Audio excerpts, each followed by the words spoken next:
오늘은 2022년 5월 7일 토요일, 룻처럼 보아스처럼 룻기 4장 7절에서 22절. 마침내 보아스가 공식적인 룻의 기업 물을 자가 되었습니다. 모든 확인 절차는 민주적으로 진행되었습니다.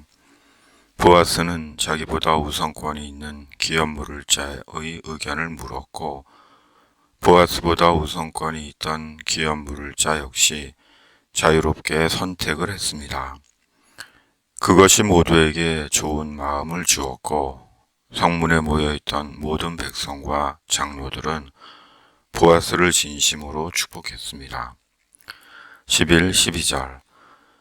성문에 있는 모든 백성과 장로들이 이르되, 우리가 증인이 되나니 여호와께서 네 집에 들어가는 여인으로 이스라엘의 집을 세운 라헬과 레아 두 사람과 같게 하시고, 내가 에브라스에서 유력하고 베들레헴에서 유명하게 하시기를 원하며, 여호와께서 이 젊은 여자로 말미암아 내게 상속자를 주사 내 집이 다말이 유다에게 낳아준 베레스의 집과 같게 하시기를 원하노라 하니라.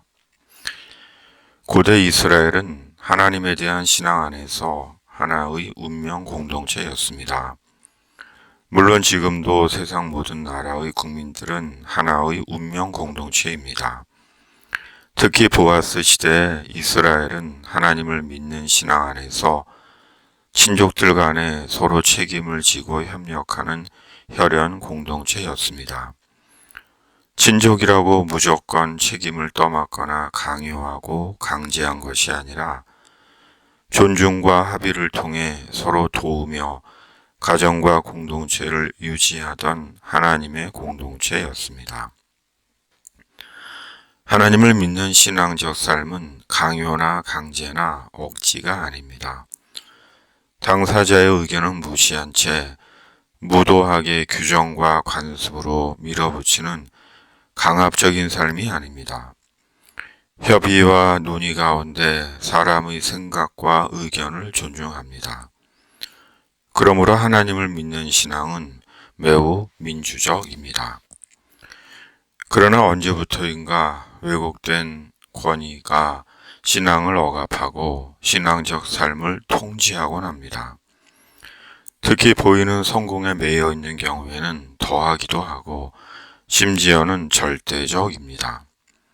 그러게 자발적이며 자유로운 복음적인 신앙인이 되게 하기보다 거대한 조직과 규모와 규정과 왜곡된 권위에 길들여진 종교인이 되게 하고 있는 것입니다. 결국은 외형과 형식에 매인 바리새적인 신앙인을 만들고 있습니다. 복음의 진리보다 외형에 속고 있는 것입니다. 하나님은 사람의 생각과 선택과 신앙을 존중하십니다.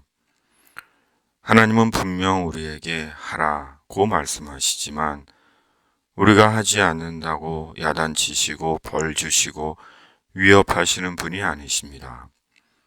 우리의 마음과 신앙의 정도와 사정을 아시고 우리가 깨닫고 순종할 때까지 우리를 기다리시고 도우시고 인도하시는 우리의 아버지 하나님이십니다.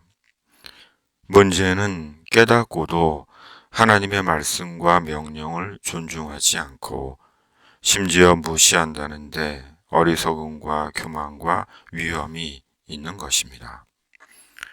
그러므로 하나님 앞에서 지나치게 의로운 채 하지도 말고 지나치게 의로움을 강요하지도 말고 지나치게 악을 쫓는 자가 되지 않도록 항상 성령으로 깨어 기도하는 자가 되어야 하는 것입니다. 지나치게 의인이 되지도 말며 지나치게 지혜자도 되지 말라. 어찌하여 스스로 패망하게 하겠느냐.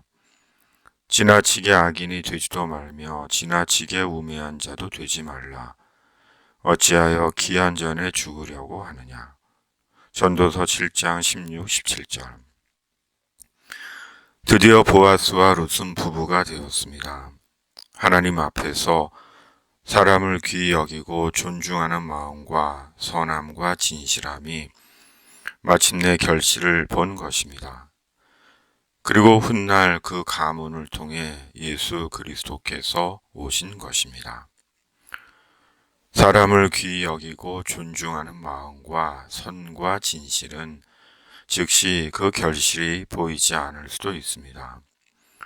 오랜 기다림을 필요로 할 수도 있습니다. 뿐만 아니라 도리어 오해를 받고 심지어 모함을 당할 수도 있습니다. 그러나 하나님은 다 아십니다. 사람의 중심을 아시고 본심을 아십니다. 그리고 반드시 그를 통해 하나님의 뜻을 이루십니다. 13, 17절 이에 보아스가 롯을 맞이하여 아내로 삼고 그에게 들어갔더니 여호와께서 그에게 임신하게 하심으로 그가 아들을 낳은지라. 여인들이 나오미에게 이르되 찬송할지로다.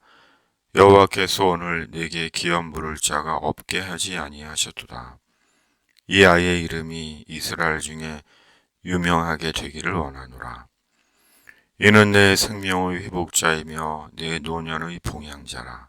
곧 너를 사랑하며 일곱 아들보다 귀한 내 며느리가 낳은 자로다 하니라. 나오미가 아기를 받아 품에 품고 그의 양육자가 되니 그의 이웃 여인들이 그에게 이름을 지어주되 나오미에게 아들이 태어났다 하여 그의 이름을 오벳이라 하였는데 그는 다윗의 아버지인 이새의 아버지였더라. 룻기 묵상을 마칩니다. 룻과 보아스의 축복이 묵상의 집 영적 가족들에게 있으시기를 주님의 이름으로 기원드립니다. 아멘. 집에 있는 교회 매일 묵상의 집. 집에 있는 교회 매일 묵상의 집은 말씀과 성령으로 세상 속에서 하나님의 사람들을 불러내고 천국에 이르도록 영혼을 위해 중보기도 합니다. 감사합니다.